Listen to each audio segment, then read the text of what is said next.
Hello, this is Top Stories on Viewer Television. I am Chinonso Chakras, and now here are the top stories we're following this hour.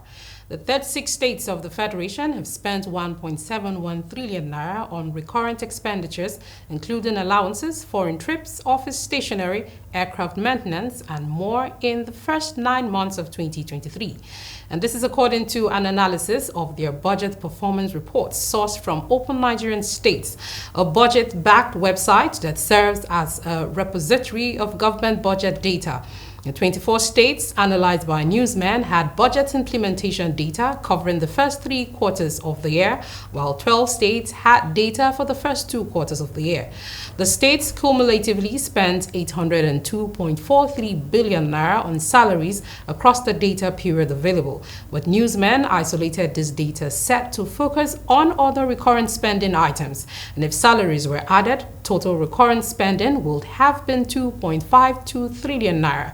Meanwhile, the House of Representatives approved the 2024-2026 medium-term expenditure framework and fiscal strategy paper, with a borrowing plan of 7.8 trillion naira for 2024.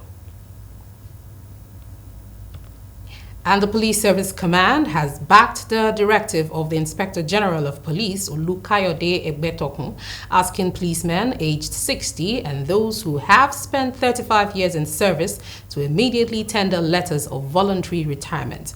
The PSC urged the affected police officers to obey the IG's directive and proceed on retirement.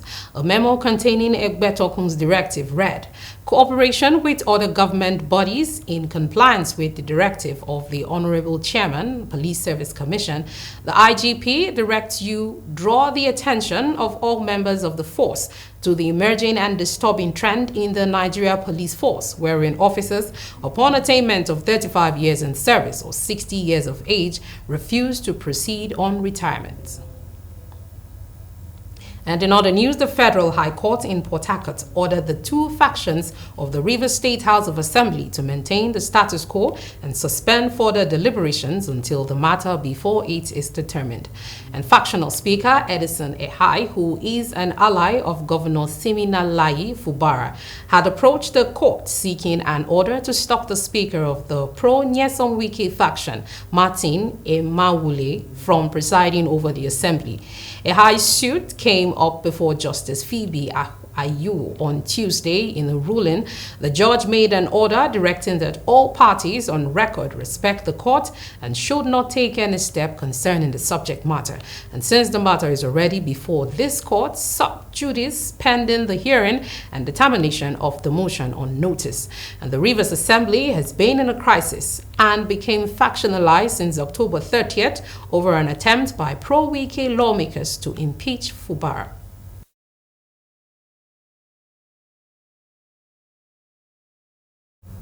And in security matters, the Chief of Defense Staff, Major General Christopher Musa, on Tuesday lamented the delay in the trial of suspected Boko Haram members, saying there should be a special court for terrorists.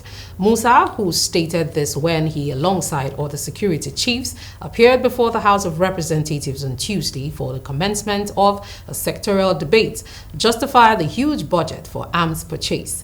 The CDS explained that because Nigeria is not a manufacturer of military hardware, arms were purchased in dollars, which made the huge budget insignificant considering the value of the naira.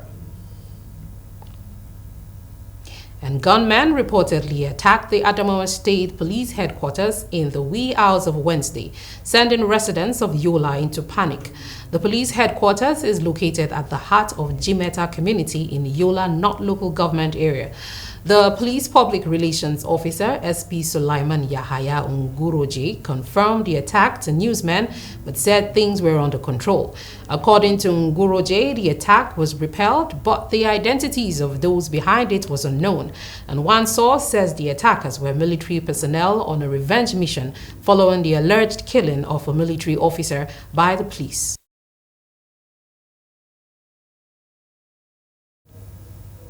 And in Kano State, a certified copy of the appeal court judgment on the state governorship election has affirmed the victory of Abba Yusuf as the duly elected governor. As indicated in the written judgment, the Court of Appeal set aside the judgment of the Kano Election Petition Tribunal for lacking in merit. In the evidence contained in page 67 of the copy of the appeal court judgment released on Tuesday, signed by the registrar, Mr. Jamil Ibrahim Umar, the appellate court upheld the victory of Abba Kabiru Yusuf of the New Nigeria People's Party, NNPP. And on legislative matters, the Speaker of the Plateau State House of Assembly, Honorable Moses Thomas Suli, has resigned his position as Speaker. The Deputy Speaker, Honorable Gwaton Fom, has also resigned his position. The member representing Pangshin North, Gabriel Dawang, has been elected as the new Speaker. Honorable Timothy Dantong, representing Riom constituency, is now the new Deputy Speaker of the Assembly. A newsman reports that the development could be connected to the sacking of Governor Caleb Mufwang and some PDP lawmakers in the State Assembly.